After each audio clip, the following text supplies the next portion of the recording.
Waiting on the Lord is hard. It's hard to know whether you're being faithful or whether you're being foolish. And there are scriptures in Proverbs where God talks about the foolish man focusing on fantasies. And that's what I fear I'm doing sometimes is focused on fantasy. And as an entrepreneur, as a visionary, as a dreamer, many of you probably can experience the same thing where you have these visions and these dreams. And sometimes it's hard to discern whether God has laid that on your heart and he wants you to step into it, even knowing that that might be hard or that might require burning cash, or we may not want to be in the monotony and the hardship of just being in something for a very long time and just being faithful in every aspect of that business versus building something new, the shiny new object. So that's something I'm walking through right now. And I'm sure some of you are walking through that as well. And so I'm trying to be faithful in that, being proactive and not being just sitting back and waiting, but also leaving space and room for God to move.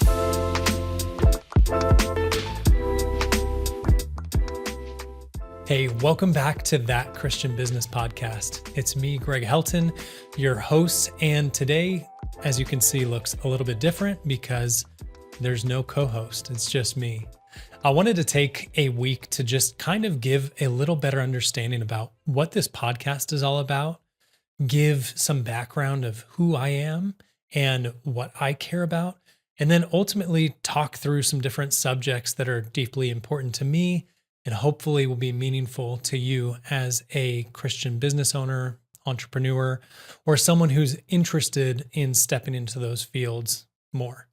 And so I want to start first by giving you a little understanding of what I want this podcast actually to be. So last year, or a little over a year ago, I started doing a little bit of business coaching. So I'll tell a little more of my background in a minute, but I spent some time trying to coach and lead other Christian entrepreneurs.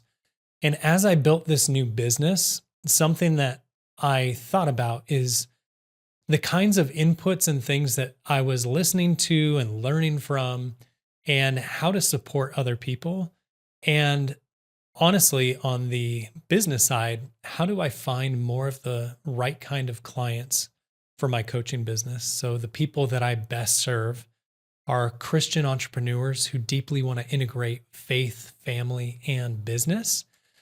And as I thought about it, this idea for a Christian business podcast with ultimate ideal of having every week, but right now we're still doing every other week, with a co-host would be an amazing opportunity to not only have great conversations on a regular basis about faith, business, and family, but also be able to reach out and build relationships with the people that I want to work with to encourage them not only to build a business that provides for their family, but also to really help them grow in their faith. And so that was sort of the genesis of this idea. And the name That Christian Business Podcast, I know it's a little ridiculous, but there's this pizza place in my hometown of Carlsbad, California, called That Pizza Place. And it was just kind of a local joke that where are you going to get pizza? That pizza place. Well, which pizza place? And so from a strategic level, That Christian Business Podcast will ultimately help from a search engine optimization for this podcast to be found.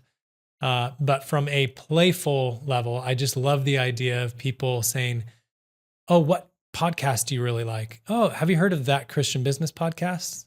Which Christian business podcast?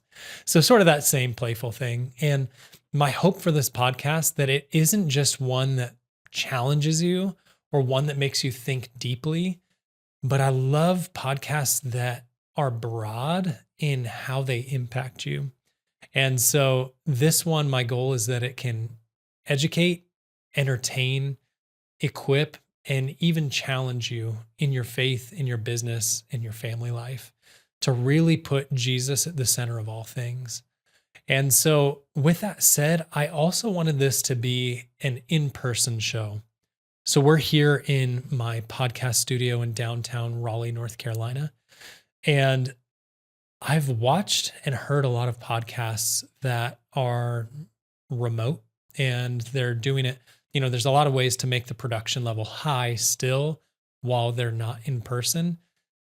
But I think COVID was a reminder to me of just how important and how beneficial conversations are in person when you get to sit down with another person and have real conversations, because it's so much easier with reduced latency. You don't have any latency between someone's internet being slow or being able to read people's facial expressions. When you're in person, you get to have a more human and real experience.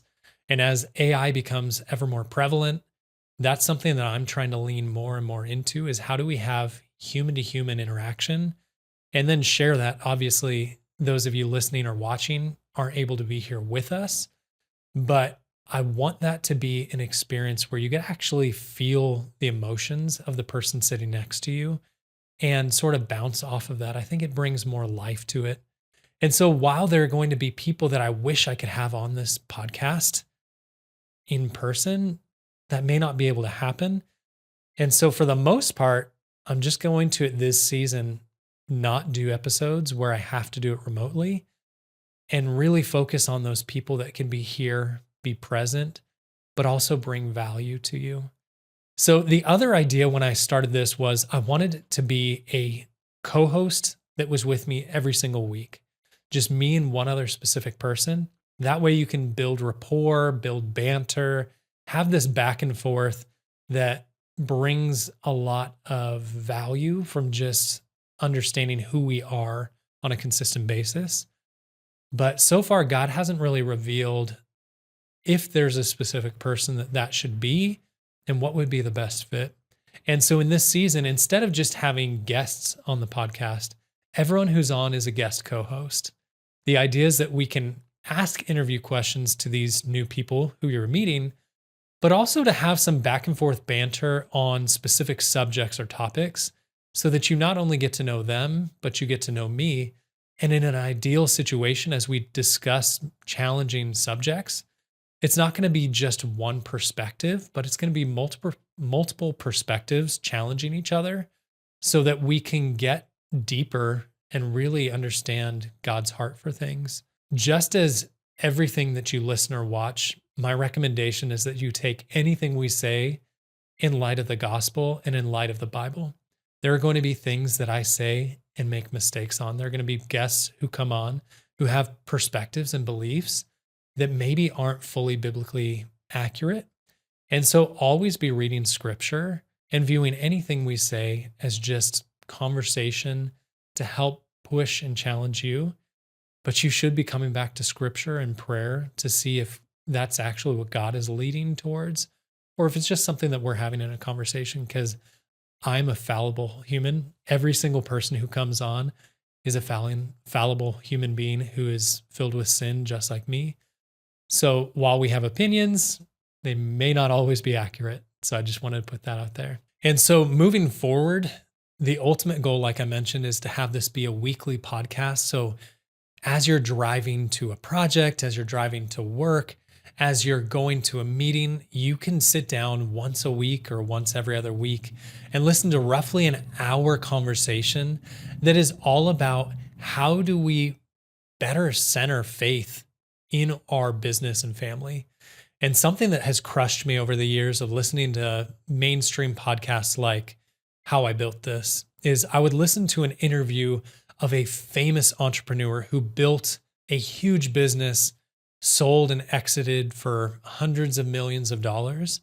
But subtly in that conversation, they would bring up something like, well, around here, I think I was on my third marriage and I started doing this, or this.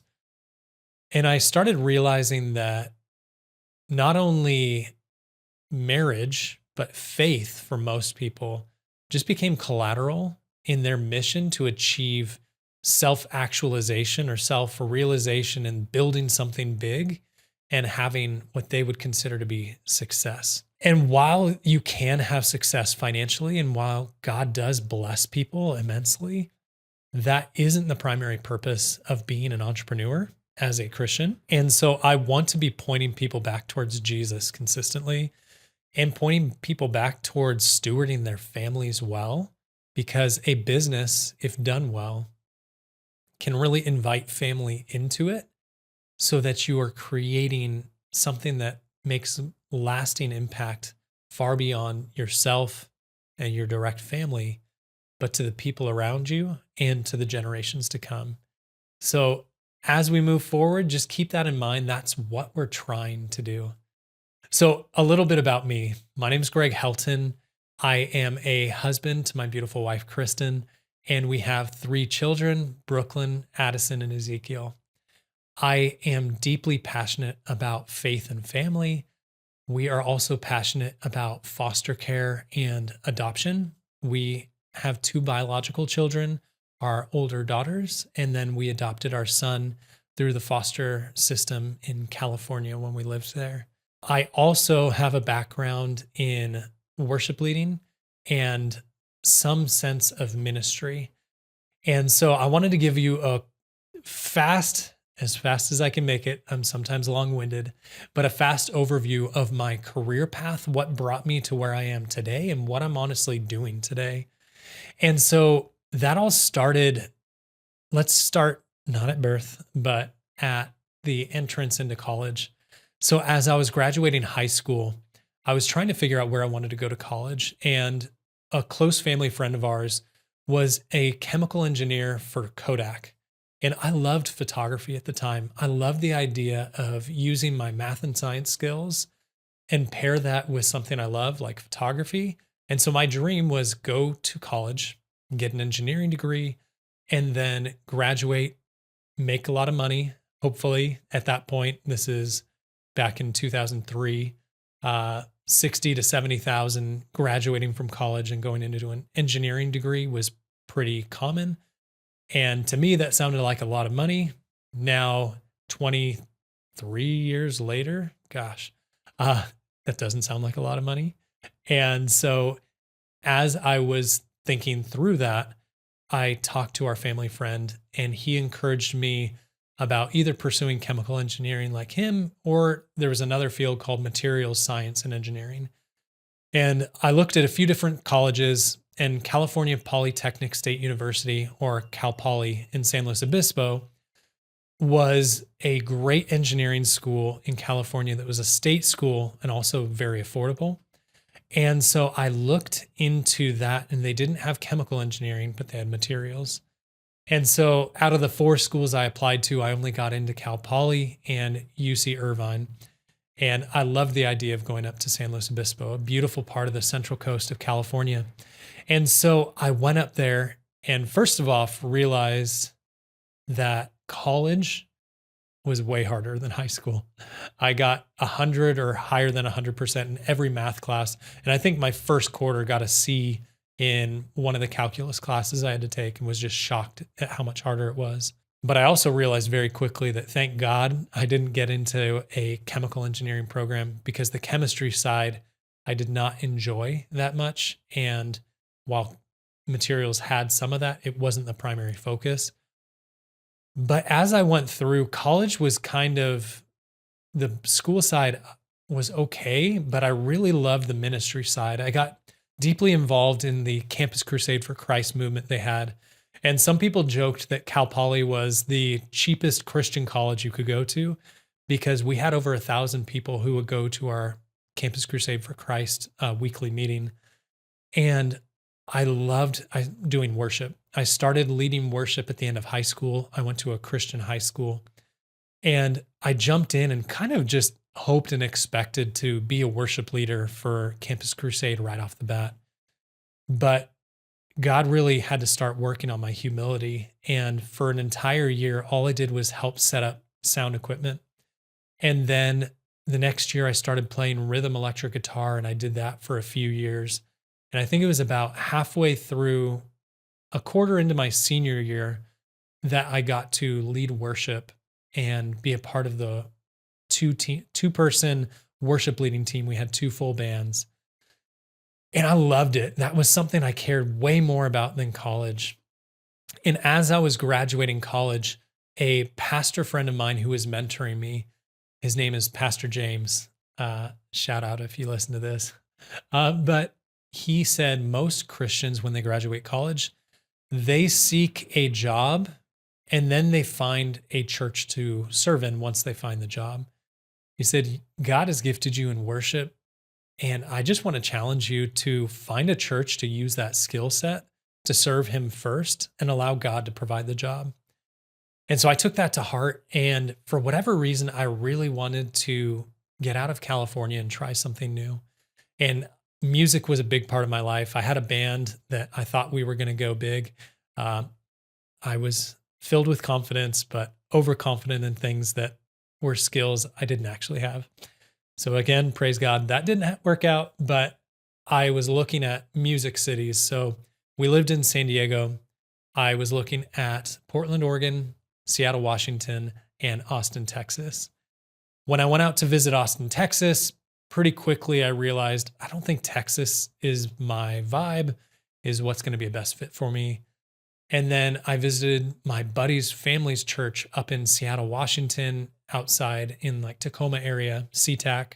While it was a cool opportunity to be a part of a campus, I had just led worship for a conference for Campus Crusade, where I got to do it with a pastor named Chuck Bomar, who is a college pastor of a church in Simi Valley that Francis Chan was the pastor of. And I loved Francis Chan and got to know Chuck real quickly, and just he was going to plant this church in a small city called Tigard, Oregon, that was just south of Portland, Oregon.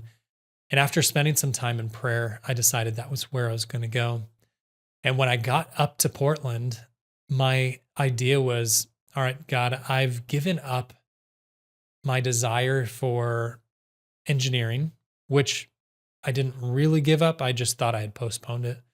But I'm trusting you, Lord, to move and plant and start this church as a volunteer worship leader, worship pastor, fully expecting that he was going to provide a high-paying engineering job while I did the volunteer worship stuff on the side. And I got up there, and this is April of 2008. The economy had just crashed.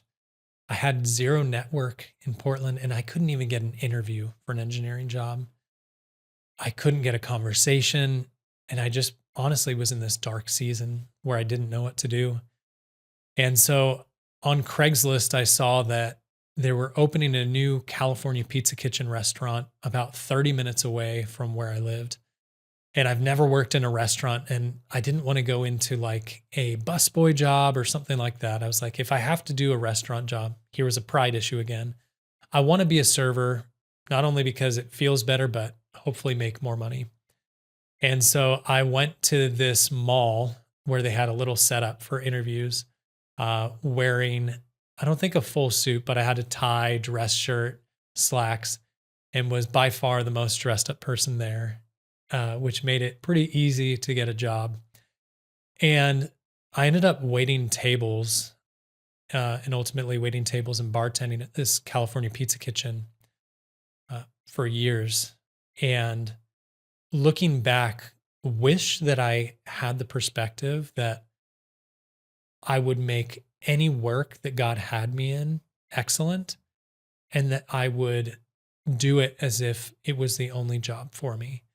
But I really viewed it as a stepping stone. And so while I did work hard and I tried to be a great server, I don't think I put as much of my heart into it as I should have to really reflect Jesus to all those who are around me through the excellence. And that's something I'm trying to work on today. But fast forward, I got married in 2010, and early in 2010, my wife said, "You've always loved photography. Why don't you try starting a photography business?" And I'd been entrepreneurial my whole life, but I never thought of it as a path because my father was basically in one job for the majority of his adult life. And that's what that generation basically did. So I just didn't even consider it. But I did that June of 2010, a month after getting married. I started a photography business, photographing anything I could do: family photos, senior portraits, weddings, headshots, business portraits. I failed trying to do food photography. I learned that lesson pretty quickly, um, and just started doing that. But pretty quickly, I think within a year, I just became overly overwhelmed and burnt out because I was basically doing three jobs. I was leading worship every single weekend, coordinating the teams to run PowerPoint, coordinating a sound team, trying to build up worship team, and then do that every single weekend. I was working typically 5 days a week at the restaurant. And then I was trying to build up the photography business, shooting weddings. That was my primary income source through the photography business.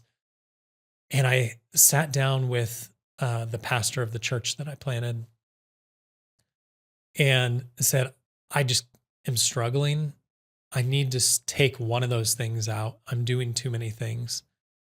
I've been doing this for years. Is there any way I can get paid part-time to be a worship pastor on staff? And then I can drop the restaurant and just focus on the two things. And pretty quickly, he just said, there's no way we can afford that. That's just not going to work out.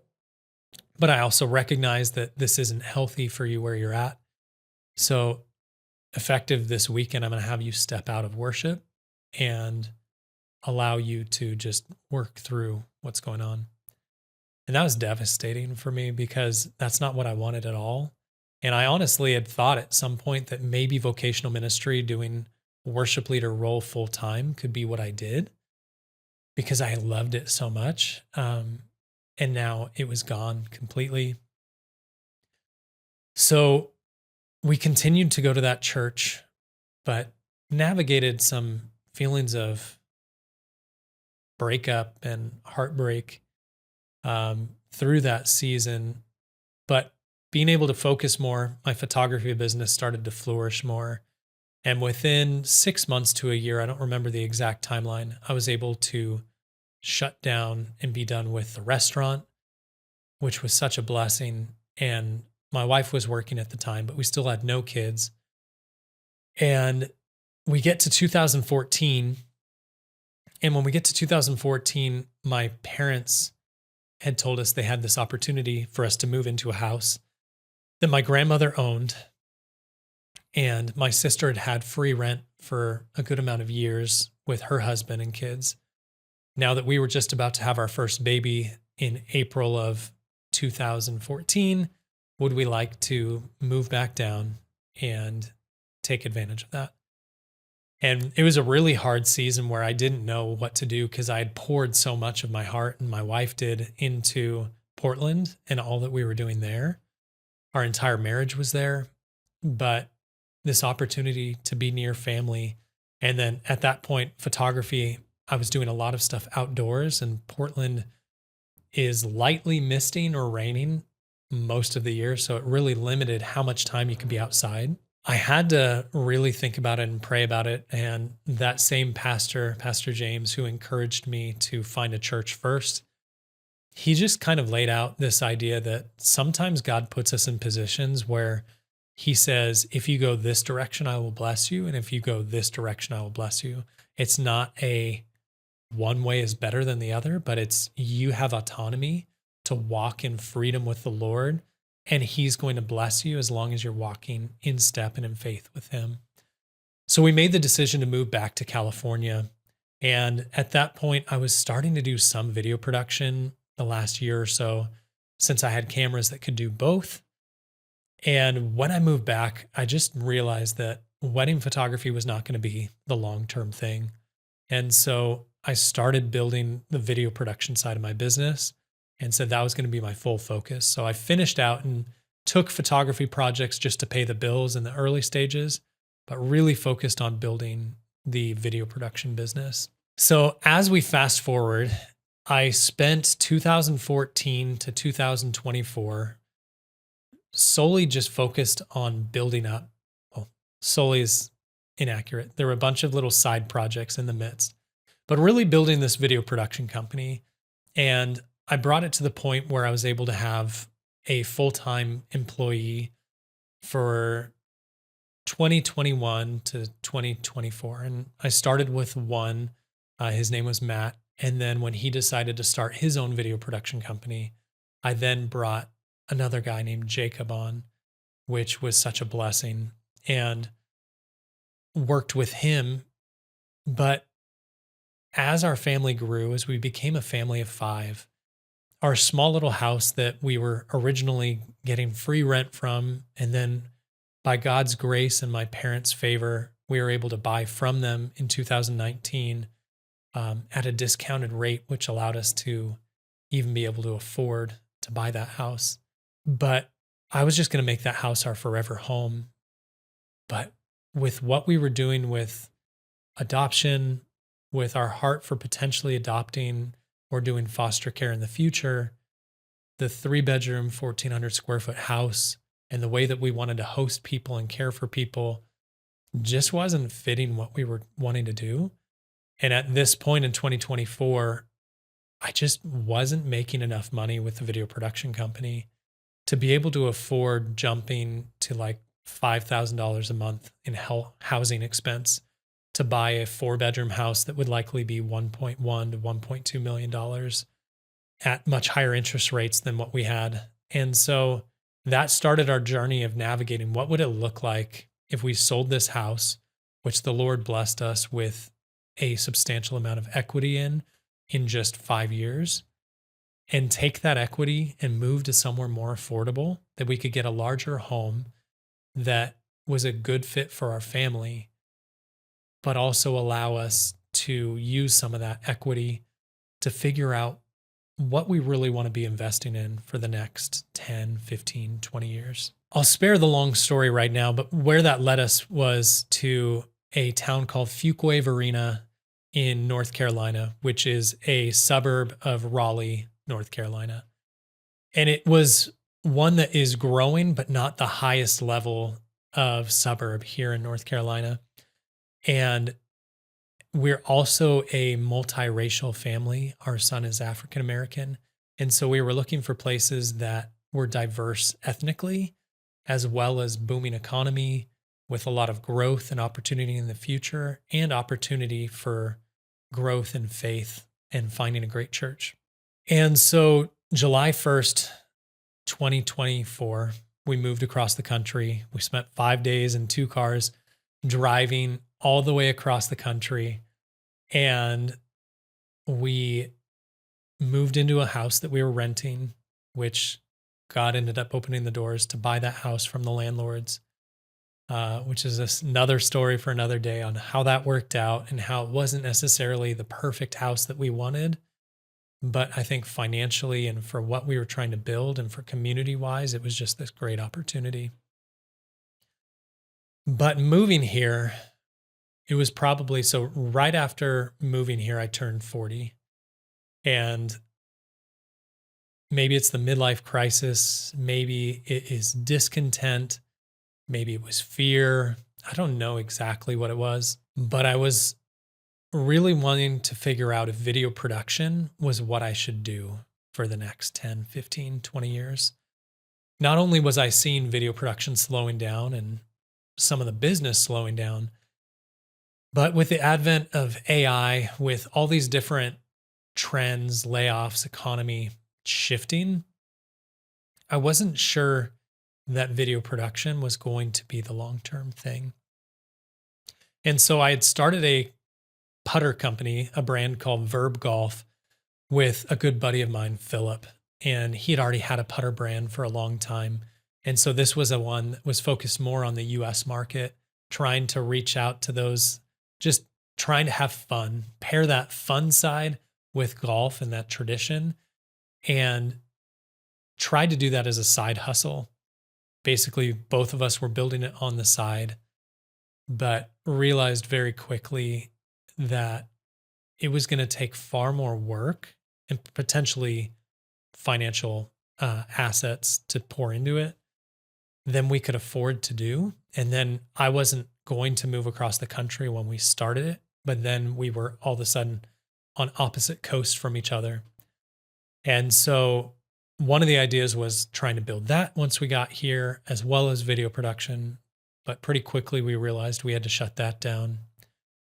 I had the hard decision in October, end of September, October, to have to lay off my full-time video editor, which was really devastating for me because I wanted to care for him and his family. He had just had his first baby.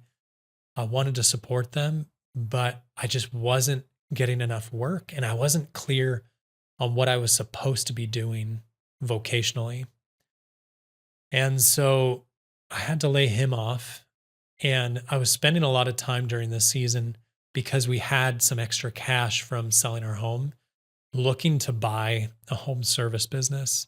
Ideally, I was thinking a HVAC company, maybe a tree trimming services because there are trees everywhere here, fencing, roofing, something that was recession resistant that I could use my years and years of marketing background and being an entrepreneur to hopefully take something from one level to the next and really grow our income. But as I did a bunch of searching, I just couldn't find anything that was a good fit.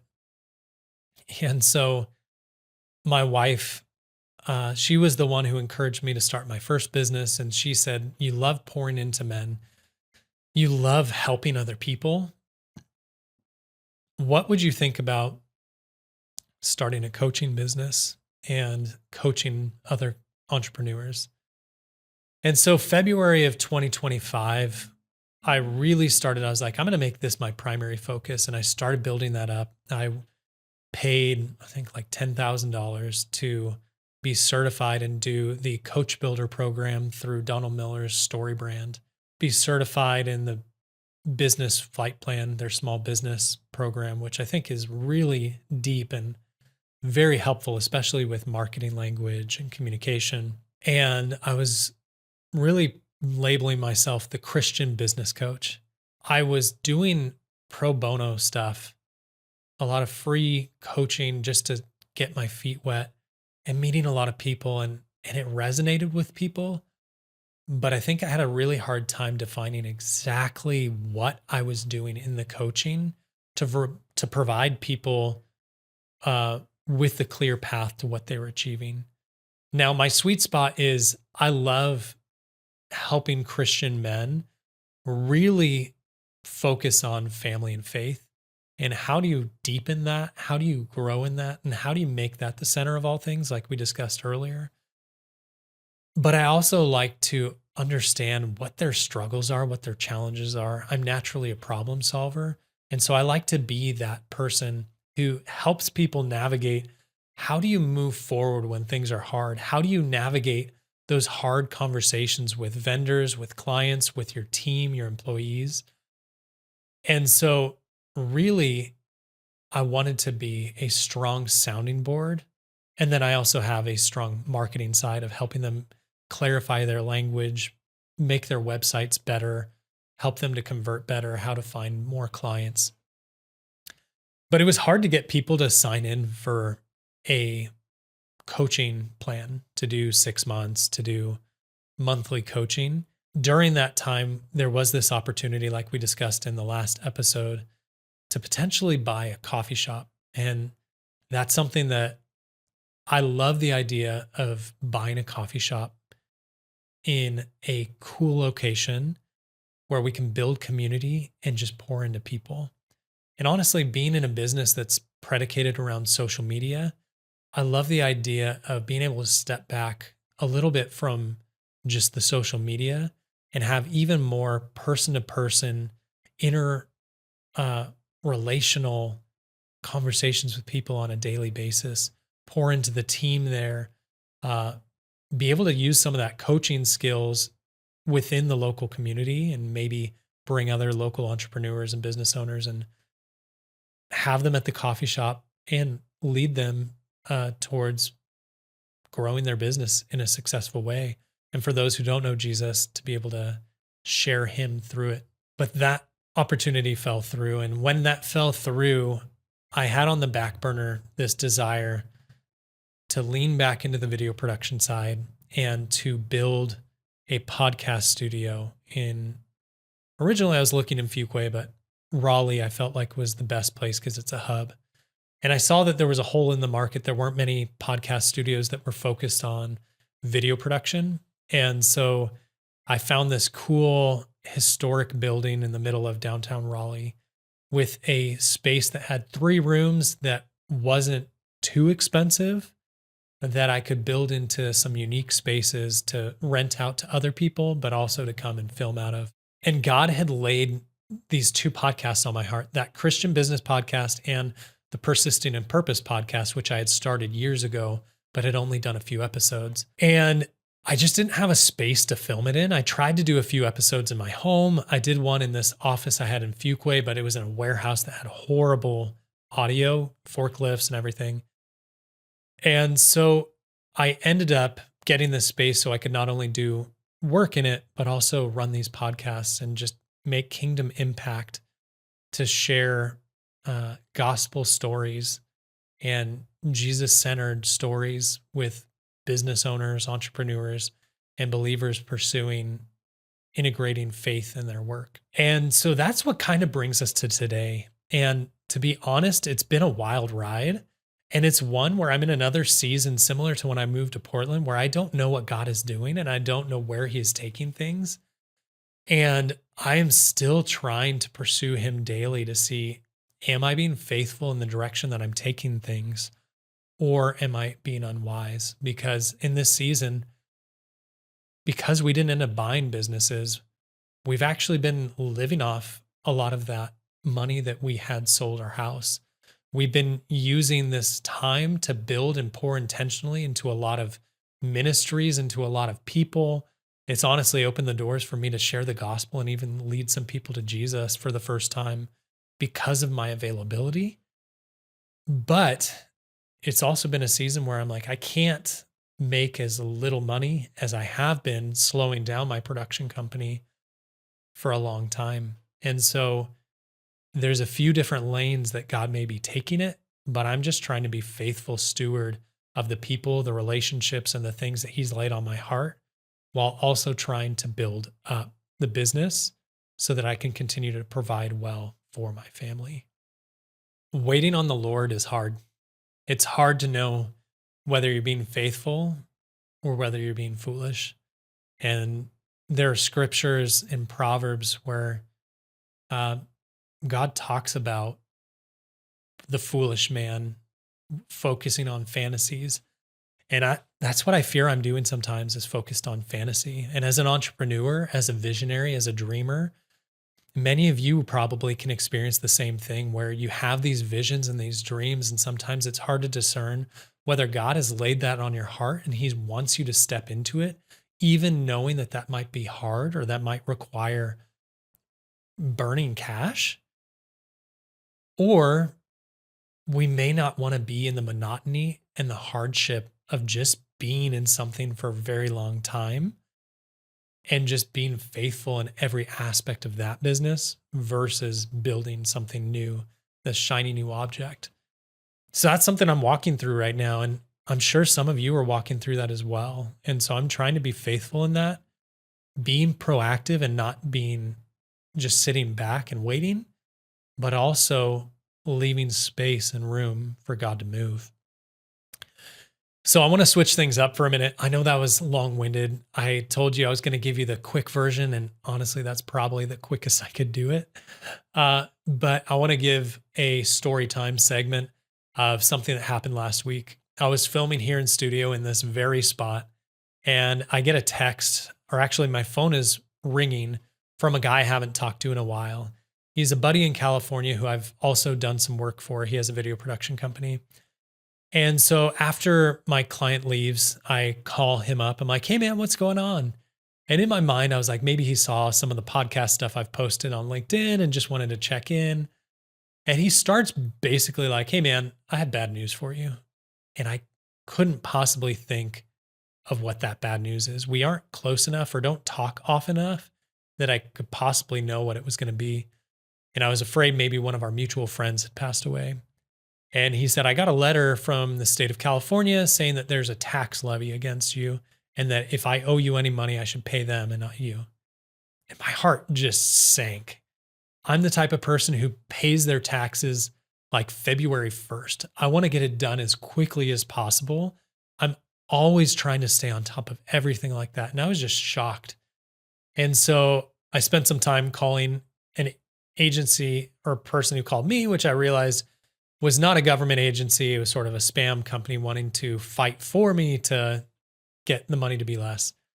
But long story short, I realized that when we had moved and when I had stopped the payroll for the company because I closed my California business, apparently there were some filings with the state of California that didn't happen with payroll.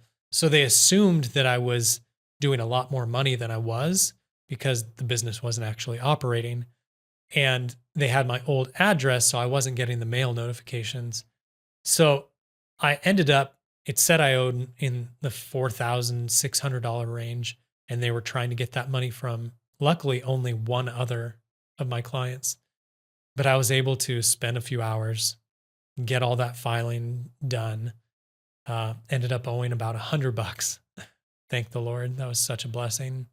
But it was just a reminder of how easily we can overlook things in our businesses and how so many of us, especially when you're a solo entrepreneur, there's just so many hats you wear, and it's so easy for something to go over your head and miss it. And it can cause literally letters being sent to your clients saying that you don't pay your taxes, which isn't accurate. So hopefully that's a good encouragement for you to stay on top of everything as much as you can, but also to take a deep breath when something hard like that comes, lay it before the Lord, and just start taking action to figure out the next steps. Because even if it was something like we owed $10,000 that I didn't know about, we would have figured it out and God would have provided a path. And maybe it wasn't an easy path, but He would have been there with us to help us figure it out. So hopefully that's a good little story to just remind you business is hard, but I'm here for you. Another topic I wanted to discuss today was the idea of doing free work. So that's something that I've done ever since I started my first business. And I've been in creative endeavors, primarily with photography, video, even coaching. But something that I've gained a ton of value and growth in is doing free work for people, specifically in areas that I want to grow in. So one of those was doing free video production for a restaurant as I was testing out to see if that was a good fit. I shared that story recently in another episode. Or I did free video for a couple local businesses here that were small businesses just to meet people when I moved here. And one of the guys who is on one of our early episodes, Emmett, I did that free video for, and he's become a great friend. And I've actually been able to do coaching with him and just help to build him up, not only in his business, but in his faith. I also this year have been doing free videos for an organization called Agape of North Carolina that focuses on foster care and caring for vulnerable children and their families here in North Carolina. And that's because that really relates to what my wife and I care so deeply about. And what I've found is like a lot of my heart would be to just do free work constantly. Like, God, what would it look like for you to just provide financially so I could just pour into other people and businesses? But the reality is that's not going to be what likely provides for us. And so you do have to find this balance of how much free work should I do and how can I volunteer my skills and gift sets while also providing for my family. So in this season, I'm still doing a substantial amount of free work, and I'm going to be doing more free work related to caring for vulnerable children and their family. But I also am trying to balance how do I spend enough time on bringing in income. And honestly, this podcast, my Persisting in Purpose podcast, are like ministry to me. I'm not making a single dollar at this point off these podcasts. It costs me time. It costs me money. It costs me a lot of editing time, but I care for not only you as the listener, but the people who come and sit here on these podcasts. And my hope is that God would use it to stir up in people's hearts a desire to deeper follow Him and be connected with Him. And so I do recommend free work for people. Find ways to serve others. But something that I've learned in the process is when you do free work, do it not with the intent of trying to make money from whoever you're doing free work for in the future. First of all, sometimes when you do stuff for free for people, they have a hard time valuing what you actually do. So let's say you do something that would typically be $5,000 for someone for free. When you then offer to do that next thing for them for $5,000, it feels insurmountably expensive because they're not used to that. And that's not what their expectation is.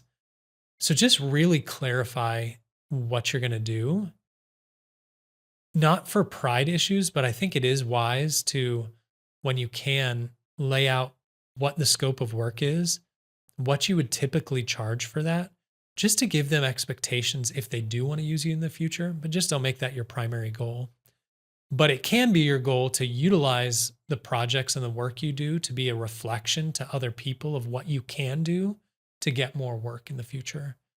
And the other thing is, like, people, when they get free work, sometimes if you aren't really making that an offering to the Lord, it can hurt your ego. It can also make you just feel undervalued when people ask for more things, when they ask for you to continue to do stuff or need help past what you originally planned on. And so I think you just have to daily humble yourself. And that's something that I have to do. It's ironic. There's pride on both ends. There's pride on the side of like, look what I'm doing for free for the Lord. And then there's pride on the other side where it's like, man, I'm worth more than this when they ask for more. And you feel like I don't deserve to be asked to do these things for free. So that's something that has benefited my career a ton. It's helped me to grow. It's helped me to advance. It's helped me to become better.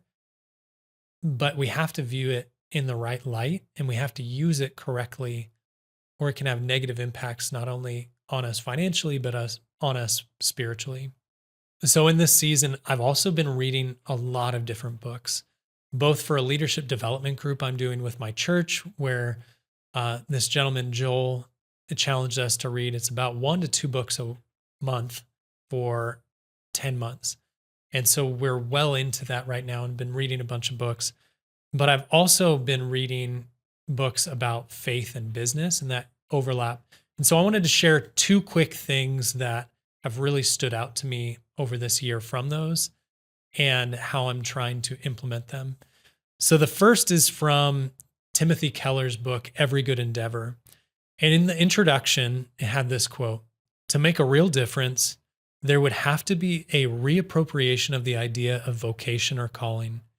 Return in a new way to the idea of work as a contribution to the good of all, and not merely as a means to one's own advancement." As an entrepreneur, especially as a solo entrepreneur, it is so easy to become focused on self. We get focused on our family, our mission, our vision, our dream, and we don't end up looking to how do I make my work to be about impacting community, impacting society, impacting the world around me. And when we make it isolated and individualistic, like most American culture does, it doesn't allow us to live into what God has called us to and what will make the greatest impact. So that's something that I'm trying to be reminded of and trying to think through when I'm building my businesses. What can I actually invest in that is making kingdom impact, not just on me, not just on my team and employees if I hire people, but to the world around me and to our society, so that Jesus and God can be fully reflected through the work we're doing, so that people can come to know Him through the excellence of that work. And so that book has been one of the more challenging books that I've read in the last year, and has been one that has really strengthened my focus and identity when it comes to faith and work. And then the second one is from a book called Managing God's Money by Randy Alcorn. And this one's about generosity. It said, giving away money puts us in a position of financial weakness. We don't like that. We prefer helping the sick and the poor from a position of health and wealth. But giving away our excess does something for us that keeping or spending it doesn't. It makes us dependent on God and keeps us open to the possibility that at some point we may need to depend on others just as we are currently supporting them. Sorry, it actually says just as they are currently depending on us. Right now, you have plenty and can help those who are in need. Later, they will have plenty and can share with you when you need it. When I read this, it hit me to the core. The idea of being so generous and generous to the point where we may need to rely on the generosity of other people was really, really hard for me to swallow. I want to be able to be blessed financially. I want to be able to be in a position where I can just pay for ministries, pay for nonprofits, pay to make incredible kingdom impact. But the thought that I might get to a point where I am so in need that I have to rely on someone else's generosity, even to just pay the bills. My fear is that I would be the fool, like Proverbs. But also my fear is that I don't want to have to trust fully in God to be my provider. I want to be able to provide for myself. And that's a constant tension that I have to struggle with and work through. And so I don't know if either of these are for one of you, if that's something that you struggle with, or if that's something that's on your heart. But start to wrestle with those things. How do we walk away from the American idea of self and self-actualization? And how do we walk into living within community, being a part of a greater whole, and using all of our time, talent, and treasure to make kingdom impact such to the point that God may require us to need other people to actually achieve the mission and vision that we have. And any good mission or vision should require others to step into it to actually make the impact that God is calling us to. So we should probably have a bigger vision anyway. So from a business standpoint, what do I actually see as the benefits of having a small podcast like this and the Persisting in Purpose podcast? While they do have a ministry component to it, there is also opportunity for the business to grow as well. And so here's the ways that I see this podcast being beneficial. The first and foremost is spiritual, like I discussed earlier. Being able to challenge, entertain, equip, and encourage other Christians who are in business or want to be in business. The second part is just growing in being a host, being a podcast host, being someone who can ask good questions, who does well on camera. This is something that I want to get better in. Third, my father passed away a year ago, almost a year ago in May. And looking back, I don't have a lot of audio or video of my dad, just getting to hear his heart. And I see these podcasts as an opportunity when I pass. Lord willing, it's years in the future, so I can meet my grandchildren, so that I can see my children married. But when I do pass, I would love for my children, my grandchildren, who knows, even my great-grandchildren, to have a catalog of videos and audio that they can hear my voice, that they can hear and see my heart, and that they can get to know me and remember me even when I'm gone. And so I see that being a beautiful thing about doing a podcast. It doesn't bring in money on that side, but it really makes impact on our family and our legacy. And from a financial side, one of the parts of my business is running other people's podcasts, helping produce them, helping them create better podcasts. And so by me creating my own podcasts and having to market them and grow them, it allows me to be better for helping others do the same thing. And it also opens other opportunities for me to get to know a lot of people. It is a networking tool. Some of the people I'm bringing on in the future, I honestly don't know that well yet. And so for me being able to interview them and get to know their heart and share their story, I get to know more people and they get to know my heart. And when you know people and when you love them and when you get to care for them, it makes people want to support and care for you. And so that isn't the primary focus, but that is a benefit of doing this is not only can some of them lead me to my ideal clients, but some of those may be an ideal client for me. And through building a relationship and rapport, we may get to work together. Lastly, it could lead to me becoming a host of someone else's podcast or being a part of someone else's business and communicating for them. So I'm not just viewing the things that I do through one lens. I'm trying to think through it through many different lenses so that it has the opportunity to make impact and do things in a wide variety of ways. So, how I want to end this is to ask for feedback. If any of you stick around till the end of this podcast and listen to this, I'd love to know what you hope for in this show. What would be encouraging for you? What would you like to see? I want it to be something that not only encourages you and challenges you, but is actually fun. There's this podcast that I got introduced to through a mastermind I was part of. It's called the Ghost Runners Podcast. And it's a Christian comedy podcast of two guys who talk. They do 2 episodes a week. But something that I loved about that show is that they do it like a variety show. It just has different segments that you can expect. And it's also something that you build rapport over time. There's inside jokes that you only know because you've listened to them for a while. And it just a lot of times uplifts you. And so that's what I want this to be as well. A variety show that we talk about difficult, but fun, silly, goofy. Gosh, being a business owner is wild. And there's so many wild stories.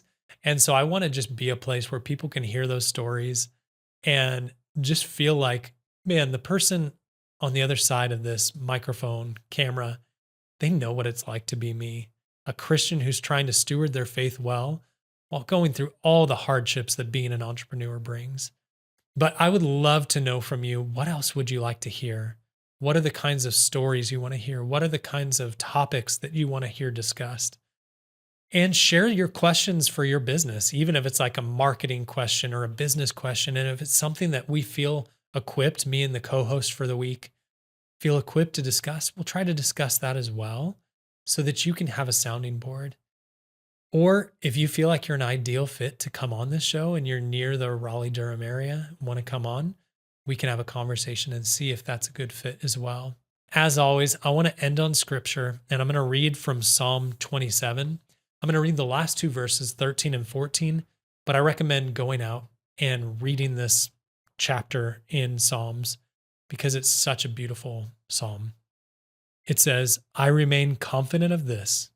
I will see the goodness of the Lord in the land of the living. Wait for the Lord, be strong and take heart, and wait for the Lord.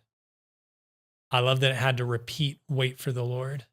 In this season, God has made that so evident. I need to wait on the Lord. And hopefully, I'm longing to see the goodness of God. I've seen it so many times before, and I expect it in the future. The goodness of God is all around us. It's in His people, it's in the work, it's in nature and creation. So as you go out this week, I pray that you would be equipped, encouraged, challenged, and even entertained to prepare yourself for the work you had ahead, for what God may be leading you to wait for, and for the season that He currently has you in, to not overlook any of it, but to put Jesus at the center of all of it, because He is worthy of all of our praise. I'm grateful for all of you who are listening, and I'll see you in the next podcast. See you next time.